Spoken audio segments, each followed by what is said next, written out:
अस्सलाम वालेकुम, मैं हूँ शाहिद हुसैन। अहमद शेर जट साहब मेरे साथ मौजूद हैं। शेर जट साहब, आपका बहुत शुक्रिया। सर, गुज़श्ता रोज़ कराची की जो फैमिली कोर्ट है, वहाँ पे एक इंसिडेंट हुआ। हमने देखा, लेकिन आपको पता है कि जहाँ वकला का मामला हो, तो सहाफ़ी हज़रात कोशिश करते हैं कि मामलात को कुछ मतलब नॉर्मलाइज़ कर दें या नज़रअंदाज कर दें। चूँकि अक्सर हम देखते हैं अदालतों में, अदालत का एक डेकोरम होता है, लेकिन बाद दफ़ा वकला अपने क्लाइंट के लिए मोहब्बत में या उनसे इस हद तक चले जाते हैं कि बाद दफ़ा उनको बड़ा रिलीफ दिलाने के लिए किसी भी हद तक चले जाते हैं। तो आप क्या समझते हैं, क्या होना चाहिए? क्या वुकला का अपने क्लाइंट के साथ, चाहे वो मुल्ज़िम है या मुद्दई है, उनका रिलेशन किस तरह होना चाहिए सर? क्योंकि जो लोग आपकी वीडियोज़ देख रहे हैं, उसके बाद उनका तो सख्त रद्द-ए-अमल आ रहा है वुकला के हवाले से ख़ास तौर पर तो। बहुत शुक्रिया। शायद भाई देखें, पहली बात तो ये कि बहैसियत वकील मुझे जहाँ मैं गलत हूँ या मेरे वकला गलत हैं, मुझे वहाँ पर क्रिटिसाइज़ करना चाहिए या उस चीज़ को पॉइंट आउट करना चाहिए। वो एक अलग चीज़ है कि हर कम्युनिटी के अंदर जो है वो हमें अपनी कम्युनिटी के हक़ में मतलब बोलने की आदत होती है। हम लोग कम मुखालफत करते हैं अपनी कम्युनिटी की। लेकिन जो ये जो मामला है ना, बेसिकली देखें, जो वकील होता है उसका जो क्लाइंट होता है, जो साइल हमारे पास आता है, वो जब हमारे साथ अदालत के अंदर जाता है या अदालती मामलात में जब हम उसको रिप्रेज़ेंट कर रहे होते हैं, तो काफ़ी हद तक वो हमारे ऊपर डिपेंडेंट होता है और समहाउ हम उसके कस्टोडियन होते हैं उस वक़्त अदालत के अंदर। हमारे सामने हमारे क्लाइंट के साथ कुछ बुरा ना हो जाए, इस तरह की चीज़ों को हम ज़हन में रखते हुए क्लाइंट को अपने साथ रखते हैं। क्लाइंट का तहफ़्फ़ुज़ जो है वो वकील की ज़िम्मेदारी होती है। लेकिन कुछ चीज़ें ऐसी होती हैं जहाँ पर ये देखना ज़रूरी होता है कि हम जब तहफ़्फ़ुज़ कर रहे हैं, तो वो तहफ़्फ़ुज़ जो है वो लीगल है, वो जस्टिफाइड है, वो रीज़नेबल है या नहीं है। समहाउ आपने देखा होगा कि मुल्ज़मान की ज़मानतें ख़ारिज होती हैं। हमारे पंजाब में ये बड़ा कल्चर है कि मुल्ज़मान को गिरफ़्तार नहीं होने दिया जाता पुलिस की तरफ से। दो कि अदालतों ने भी कहा हुआ है कि अदालती हाथे में गिरफ़्तार ना करें, लेकिन हम अगर फिर भी पुलिस कोशिश करती है, तो जो हमारे पंजाब के अंदर बड़ा ये कल्चर है, ट्रेंड है कि वुकला जो है वो उसको रोकते हैं पुलिस वालों को और अपने साइल को वहाँ से भगा देते हैं। तो ये नॉर्मल चीज़ें हैं और मेरा ख़्याल है कि वो गैर कानूनी नहीं है, क्योंकि क्लाइंट के पास सुप्रीम कोर्ट तक का फ़ोरम होता है और कोई किसी को राइट नहीं है कि वो उसके फ़ोरम जो है वो ज़बरदस्ती छीन ले। अगर वो निकल सकता है तो वो निकल सकता है। लेकिन जहाँ पर हमें पता होता है कि हम गलत हैं, कुछ चीज़ें मैं आपको, जैसे ये जिस चीज़ के बारे में बेसिकली आप पूछ रहे हैं, वहाँ पे स्पेसिफिक रहते हुए बताऊँगा कि हमारे यहाँ ये होता है कि अदालतों के अंदर रश होता है। अदालत के अंदर इतनी कैपेसिटी नहीं होती, जितने केसेज़ लगे होते हैं, इतनी सीटें नहीं होती, इतने तो वुकला के लिए, जितने वुकला ने पेश होना होता है, उनके लिए भी जगह नहीं होती अदालतों में।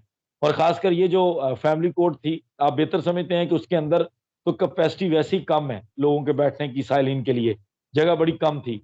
तो इस तरह की सूरत-ए-हाल में अगर मैं एज़ ए लॉयर जाता हूँ, इमरान नासिर हैं या जीएम साहब हैं, वो लोग जीएम साहब देखते हैं कि अहमद शेर खड़ा है और कुछ साहिल बैठा है, तो वो कहेंगे नहीं भी साहिल उठे और अहमद शेर को बिठाएँ क्योंकि वो हमारा वकील है। इवन ऑनरेबल कोर्ट भी हमने कई दफ़ा हाई कोर्ट के अंदर ऑब्ज़र्व किया है कि जजी साहबान भी ऑब्ज़र्व कर रहे होते हैं, उनका स्टाफ जो है वो वुकला को जगह दिलवा रहा होता है। लेकिन जहाँ पर साइलीन होते हैं, साइलीन आपस में सेम है। और ख़ासकर अगर कोई इदारे की तरफ से बंदा आया हुआ है, तो वो थोड़ा एक अगर कोई बंदा सीनियर भी है, तो उसको थोड़ी ज़्यादा रिस्पेक्ट दे दी जाती है। तो साइलिन की जगह इदारे वाले बंदे को बैठने का मौका दे दिया जाता है, क्योंकि साइल तो आवाज़ पढ़ने पर भी अदालत के अंदर आ सकता है। जो इदारे वाला बंदा है, उसके पास रिकॉर्ड होगा, डॉक्यूमेंटेशन होगी, फाइल्स होंगी, तो इसलिए उसको जगह दे दी जाती है कि आप बैठ जाएँ। इसी तरह का वाकया इस मुकदमे में कल हुआ कि एक तरफ चाइल्ड प्रोटेक्शन डिपार्टमेंट, उसका जो डायरेक्टर थे, नोमान साहब उनका नाम है, वो आए हुए हैं और अगर ये कहा जाए तो गलत नहीं होगा कि इस वक़्त वो बच्ची के लीगल गार्डियन हैं। उनके पास बच्ची उनकी कस्टडी में दी गई है अदालत की तरफ से और इन दोनों फ़रीक़ैन की निस्बत इस वक़्त इस मुकदमे के अंदर बच्ची के ऊपर ज़्यादा हकूक उनके हैं इस वक़्त। अगर इसको टेक्निकली देखा जाए तो, क्योंकि वो कस्टोडियन है, वही उसकी देखभाल कर रहे हैं, वही उसको लुक आफ्टर कर रहे हैं ना, वही उसका पूरा ख़्याल रख रहे हैं। अब वो नुमान साहब आए हुए थे, सीटिंग कैपेसिटी कम थी, वहाँ पर हमारे पास जब कोई ऑप्शन नहीं है, तो मेरा ख़्याल है इंतज़ार ज़रूरी होता है कि जब तक कोई सीट खाली ना हो जाए या साइल जो है वो अगर खड़ा भी हो जाए तो कोई मसला नहीं होता। लेकिन इस मुकदमे में हुआ ये, एक बच्चा है 21-22 साल का, वो खड़ा अगर हो जाएगा तो कोई मसला नहीं है, अगर इदारे का बंदा पहले से बैठा है और वो पहले से बैठा हुआ है। और पहली बात, दोनों साइलिन हैं, दोनों उनमें से कोई वकील नहीं है कि वकील को पहले जगह दी जाए। इस सूरत में एक वकील साहब का उसके ऊपर प्रेशर डालना है कि भाई आप उठो, नुमान जो डायरेक्टर हैं उनके ऊपर, कि आप उठो और आपकी जगह ज़हीर बैठेगा, तो वो बड़ा मायूब समझा जाएगा, उसको बड़ा गैर मुनासिब फ़ेल समझा जाएगा। और फिर उसके ऊपर एक बाकायदा झगड़े वाला माहौल बन जाना, और उसकी वजह से अदालत के अंदर हमारे वुकला के ऊपर, मतलब जजेस साहबान जो हैं वो बड़ा ऑब्ज़र्व करते हैं, और वो जज साहबा भी सोचती होंगी कि यार ये शायद वकील साहब जो हैं वो झगड़ालू हैं, शायद ये अग्रेसिव हैं, ये छोटी-छोटी बात पर गुस्सा हो जाते हैं, जिस तरह हम वुकला के बारे में एक तासुर बना लिया जाता है। एक वकील गलती करता है, पूरी कम्युनिटी को उसको जवाब देना पड़ता है। तो इसी तरह का वाकया वो ज़हीर के वकील साहब की तरफ से किया गया, उनकी तरफ से सीन क्रिएट किया गया। जीएम फारूकी साहब की तरफ से नहीं, लेकिन रिपोर्टेडली जो उनके साथ एसोसिएट हैं, क्योंकि जो सीनियर के साथ होता है वो उसका एसोसिएट ही कहलाता है, खा वो उनका कोई और अलग ऑफिस भी हो, लेकिन चूंकि वो जीएम साहब के साथ है और जीएम साहब सीनियर हैं, तो उनका एसोसिएट हम उनको कहेंगे, मेरा ख्याल इमरान साहब है उनका नाम। उनकी तरफ से उठाने की कोशिश की गई, उनकी तरफ से डायरेक्टर चाइल्ड प्रोटेक्शन सेंटर को कि तुम उठो और ज़हीर बैठेगा यहाँ पे। तो इस तरह का जो फ़ेल है, हम वुकला भी माज़रत से उसको गैर मुनासिब समझते हैं। हम समझते हैं कि ये तासुर देना है कि शायद हम अपने क्लाइंट के तहफ़्फ़ुज़ में, क्लाइंट की वफ़ादारी में इस कदर आगे निकल जाते हैं कि हम दूसरों के खिलाफ हो रहे हैं और एक गैर मुनासिब किस्म का अमल कर रहे हैं। बड़ा नामाकूल चीज़ है बड़ी, कि हम इस तरह किसी को उठाने की कोशिश कर रहे हैं। तो ये वाले जो मामलात होते हैं, इसमें हमारे जो सीनियर्स हैं, वो भी हमें ये कहते हैं कि इस तरह का काम नहीं होना चाहिए। तो हम जिनसे हम सीखते हैं, उनको फ़ॉलो करते हुए हम भी ज़ाती तौर पर समझते हैं कि ये वाला अमल जो है वो बड़ा गैर मुनासिब था। फिर जज साहबा को इंटरवीन करना पड़ा, जज साहबा को मामले को रफ़ा-दफ़ा करवाना पड़ा, बीच-बचाव कराना पड़ा। फिर उसके बाद आप देखें कि जज साहबा को एक बंदा पॉइंट आउट करना पड़ा कि आपने भई न उसको बेचारे को ड्यूटी दे दी कि आप इनके पास खड़े रहो, कि ये ना हो, मतलब वो इस कदर संगीनी हो गई थी हालात की कि वो अजीब हालात हो गए थे कि जज साहबा को ये भी खतरा था कि थोड़ी देर बाद लड़ाई हो जाएगी। शायद चाइल्ड प्रोटेक्शन डिपार्टमेंट के उस ऑफिसर की और वकील साहब की या ज़हीर की, इनकी लड़ाई हो सकती है। कोई इस तरह का मसला हो सकता है, तो जिसकी वजह से उनको अपना एक स्टाफ नॉमिनेट करना पड़ा, उसको खड़ा करना पड़ा, जो कि बड़ा गैर मुनासिब था। और मैं एज़ ए लॉयर कहता हूँ, मतलब यकीन है मुझे कि जीएम साहब इसके ऊपर खुद भी रद्द-ए-अमल देंगे, या मतलब अपने तौर पे देंगे, ज़रूरी नहीं है कि वो मीडिया पर दें। उन्होंने यकीनी तौर पर हमारे दूसरे वकील भाई को कहा भी होगा कि आपने ये गलत किया है, आपको नहीं करना चाहिए यार, इस तरह क्या मैसेज जाता है। अब देखें, बात तो चली जाती है, बात तो कमरा अदालत के अंदर, अब हम वकील हैं, हम वकीलों को तो एक-दूसरे से पता चल जाती है चीज़। कई साफ़ी दोस्तों को भी अदालत का स्टाफ बता देता है, आप लोगों को भी ज़ाहिर है इस चीज़ का इल्म होगा, आपने तो इसलिए रिपोर्ट नहीं किया क्योंकि आपने कहा कि यार ये मैं इसके ऊपर क्या कहूँ, ये कोई वकील ही पॉइंट आउट करे तो बेहतर है। तो हमें इस तरह की चीज़ों के ऊपर फिर बोलना पड़ता है, क्योंकि एक बंदे की वजह से हमारी पूरी कम्युनिटी जो है ना, वो एट स्टेक होती है।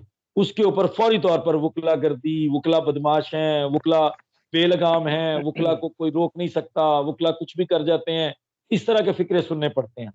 तो इससे बचने के लिए फिर हम कोशिश करते हैं कि कभी इस तरह का काम ना करें, और वो बड़ा गैर मुनासिब अमल था। मैं अगेन कह रहा हूँ, मुझे यकीन है कि जीएम साहब जो हैं वो इसको कंडेम करेंगे, अपने तौर पे उन्होंने किया भी होगा। तो इसलिए वो उनका नहीं है, लेकिन उनके साथ जो उनके एसोसिएट थे, उनकी तरफ से ये सीन क्रिएट किया गया। इस तरह का होता नहीं है, मैं आपको बता रहा हूँ, हमारे सीनियर्स जी, हमें जी। नहीं सिखाते, होना भी नहीं चाहिए।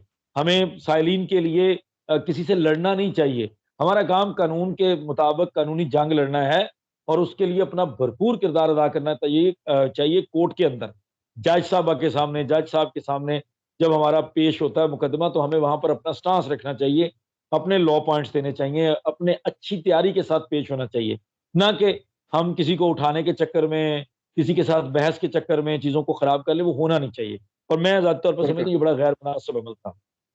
बिल्कुल, सर असल में देखें हमारे लिए तो जीएम साहब हैं या जीएम कुरैशी साहब हैं, जीएम फारूकी साहब हैं या उसके बाद फिर उनके जो भी एसोसिएट हैं या दीगर जो वुकला हैं, जितने भी वुकला हैं, इससे पहले बडेरा साहब भी आते रहे, तो हमने तो उनकी बड़ी रिस्पेक्ट की। अगर हमारी जगह कोई और होता, तो शायद वो उसी तरह की जो ज़बान इस्तेमाल करता, उसी तरह की टो करता, उसी तरह की तज़ीक करता, जिस तरह जिब्रान नासिर या उनके साथियों की जाती है। आपको पता है क्या किस तरह उनकी तज़ीक की जाती है? उनके ऊपर फतवे लगाए जाते हैं। लेकिन हमने कोशिश की कि देखें, ये केस है, कल निमट जाना है, लेकिन हमने इनके साथ ही रहना है। हमारी बड़ी अच्छे बहुत पुराने ताल्लुकात हैं, तकरीबन अगर मैं बताऊँ कि 2015 से जिम फारूकी साहब के साथ, उनके जो दीगर दोस्त हैं। तो इसलिए हम तो कोशिश करते हैं कि कोई नेगेटिव मैसेज उनकी शख्सियत के बारे में, उनकी ज़ात के बारे में या उनकी जो एक प्रैक्टिस है उस हवाले से कहीं पब्लिक में ऐसा ना जाए जिससे नेगेटिव तासुर जाए, क्योंकि हम मतलब ज़ाती तौर पर तो ज़ाहिर है हमें उनसे कोई ऐसी बात नहीं है। लेकिन हमारी निस्बत कोई और होता तो यकीनी तौर पर वो चाहे कोर्ट रूम के अंदर हो ना हो, लेकिन वो तस्दीक ज़रूर कर रहा होता। लेकिन उम्मीद है कि सही मामलात कह रहे बेहतर हैं। होंगे।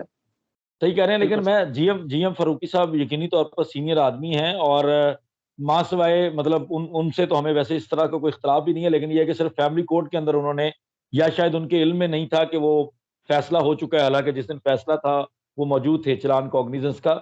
ओवरऑल बिल्कुल। मतलब अच्छे मतलब वो एक अच्छी उनकी रिप्यूट है, कोई बुरी चीज़ नहीं है। लेकिन ये है कि उनको ख़्याल करना चाहिए और वो करते भी होंगे। मैं ये भी उनको बेनिफिट ऑफ डाउट दे रहा हूँ, वो करते भी होंगे। सीनियर आदमी हैं और बड़े मंजे हुए आदमी हैं। जिस तरह आप असल में लोगों सर से बात करते इससे हैं, ज़बरदस्त। सर इस नहीं, नहीं वो बड़े काबिल, बड़े ज़बरदस्त आदमी हैं। एटीसी के प्रोसिक्यूटर हैं, बड़े ज़बरदस्त, और वो भी एडमिनिस्ट्रेटिव मामलात को बड़ा इन्होंने देखा है। आपको पता है कि एक ख़ानदान भी वहाँ मौजूद था। कोर्ट रूम के अंदर जो ख़ानदान है, वो मौजूद था, ज़ाहिर है मुतासरा फ़ैमिली है। अब उनके सामने इस तरह का अगर कोई चीज़ होगी, तो उनकी भी दिल आज़ारी होगी यकीनी तौर पर। देखिए, वो मुल्ज़िम का भी राइट है अपना जो एक लीगल फ़ोरम है, उसके ऊपर पेश होना, सारा कुछ करना। लेकिन जो एक्स्ट्रा प्रोटोकॉल है या एक एक्स्ट्रा एफिशिएंसी है, उससे फिर ज़ाहिर है आप, इसका मतलब ये है कि दुनिया को नीचा दिखाना चाहते हैं और आप समझ रहे हैं या लोगों को ये तासुर देना चाहते हैं कि मुल्ज़िम ही सब कुछ है। हर तरह से मतलब वो उसका उसकी वो चैंपियन है, यानी कि हर तरह से। तो इसलिए मेरे ख़्याल में अब जो एक पैगाम गया होगा चाइल्ड प्रोटेक्शन ब्यूरो के जो अफ़सरान हैं, उन तक भी पहुँचा होगा कि देखिए जी, मतलब इवन कि बड़ी मुझे बताया गया, जो मैं वहाँ चूँकि गेट के पास भी खड़ा हुआ था, तो बड़ी बदतमीज़ी टाइप की हुई। मतलब उन्होंने भी भरपूर जवाब दिया, उन्होंने भी भरपूर जवाब दिया, और मतलब इवन कि फिर जज साहिबा को मुदाखलत करनी पड़ी इस मामले में कि खामोश हो जाए। तो ये यकीनी तौर पर ये एक ना होने वाला, नहीं होना चाहिए था इस तरह का इंसिडेंट। हालाँकि इससे पहले आपको पता है कि जब ये मुल्ज़मान पेश होते हैं, तो जो वुकला साहिबान हैं, उनकी कोशिश ये होती है कि इनकी वीडियोज़ ना बने, इनकी फुटेज ना बने, या इनसे कोई सवालात ना करें। और आपको पता है कि हम तो रोज़ अदालतों में पेश आने वाले लोग हैं, तो हम गैर ज़रूरी सवाल या गैर ज़रूरी चीज़ें नहीं करते हैं कि एक लिमिट में न्यूज़ की हद तक एक क्लिप चाहिए होता है, वो हम तरीके से खड़े होके, दूर खड़े होके बना लेते हैं, चूँकि अगर करीब जाएँगे तो खुदा ना खास्ता कोई मिसहैप भी हुआ तो नाम क्या होगा जी, इन लोगों ने किया है। तो बहरहाल वुकला की बड़ी कोशिश होती है कि ये छोटा-सा क्लिप भी ना बने, कभी आगे आ जाएँगे, कभी मुल्ज़िम को बिठा देंगे, या पुलिस भी यही, उनका भी रवैया यही होता है कि मुल्ज़िम ज़्यादा से हुँ। ज़्यादा देर जो है वो जेल के अंदर, अपना इसके अंदर है, कोर्ट रूम के अंदर है, मीडिया के लोग इधर-उधर हो जाएँ तो उसके बाद फिर इसको अपनी प्रोटेक्शन में जो है इसको बाहर ले जाएँ। उनकी भरपूर कोशिश होती है। अब देखते हैं, अब आने वाले दिनों में मज़ीद हालात बेहतर हो जाएँ तो ज़्यादा बेहतर है। लेकिन ये है कि ये मिसहैप ही समझ लें कि मिसहैप ही हुआ है, जो कि नहीं होना चाहिए था। मैं शायद भी इसमें थोड़ी-सी ऐड करने की जसारत करूँगा कि इस तरह के मामलात जो होते हैं ना, वो समहाउ सिस्टम को या लोगों को प्रेशराइज़ करने के लिए भी होते हैं, जो कि नहीं होने चाहिए। मैं ज़्यादा तौर पर समझता हूँ ये ठीक चीज़ नहीं थी, इसको होना नहीं चाहिए। बिल्कुल ये गलत हुआ है। इस तरह की बिल्कुल। चीज़ के ऊपर जो है वो हमारा कंडेम करना बनता है और इससे ये तासुर लिया जा सकता है, ख़ासकर मुतासरा फैमिली की तरफ से, इवन अदालत की तरफ से, चाइल्ड प्रोटेक्शन डिपार्टमेंट की तरफ से, कि वो ये समझेंगे कि शायद उनको प्रेशराइज़ करने के लिए, कुछ दिखाने के लिए, अपना आप दिखाने के लिए शायद ये वाला काम किया गया। तो ये गैर मुनासिब है, इसको होना नहीं चाहिए और ओवरऑल मैं एज़ अ लॉयर कहूँगा कि ये हमारी वुकला कम्युनिटी के लिए भी अच्छा नहीं है, कि लोग हमारे बारे में इस तरह का जेस्चर लें कि हम अपने क्लाइंट की खातिर किसी भी हद तक चले जाते हैं, ये नहीं होना चाहिए। बिल्कुल सर। चलो, आपका बहुत शुक्रिया, और भी बहुत सारी खबरें हैं इस हवाले से भी इंशाल्लाह रात में कोशिश करेंगे कि आज आपके चैनल पे लाइव कर लें, मतलब 10 बजे या 9 बजे के करीब।